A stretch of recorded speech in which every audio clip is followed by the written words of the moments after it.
کبھی سوچا ہے کہ چلنے والے دو پیروں میں کتنا فرق ہوتا ہے، ایک آگے اور ایک پیچھے؟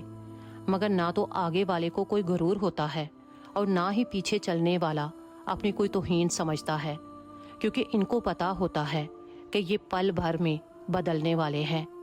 تو پھر اسی کو زندگی کہتے ہیں۔ تو پھر گلے شکوے کرنے کے بجائے اللہ تعالیٰ کا شکر ادا کر کے آگے بڑھ جائیں۔ زندگی میں اگر آپ کو وہ نہیں مل رہا جو آپ ڈیزرو کرتے ہو تو خود کی توہین کبھی بھی مت سمجھو، کیونکہ کبھی کبھی اللہ پاک آپ کے مقام سے ہٹ کے آپ کو چیزیں نوازتا ہے، اور جن چیزوں کی طلب اور خواہش میں آپ مایوس ہوتے ہو تو پھر اللہ تعالیٰ ان کا حال اور ان کا انجام بھی ہمیں دکھا دیتا ہے کہ دیکھ بندے، تیری خواہش کا انجام کتنا برا ہے۔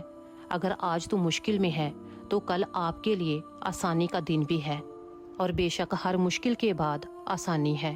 اس لیے جب کبھی آپ لوگوں کے ہاتھوں توڑ دیے جاؤ تو اس وقت آپ کبھی بھی بھٹکو نہیں، بلکہ خود کو اللہ عز و جل کے حضور جھکا لو۔ خوش رہیں اور خوشیاں بانٹتے رہیں، اور ہمیشہ ایک دوسرے کو دعاؤں میں یاد رکھیں۔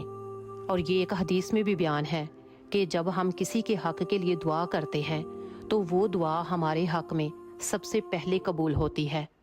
اس لیے اپنے لیے، دوسروں کے لیے، سب کے لیے اچھی اچھی دعائیں ضرور کیا کرو، کیونکہ دعاؤں سے ہر مقام خوبصورت ہو جاتا ہے۔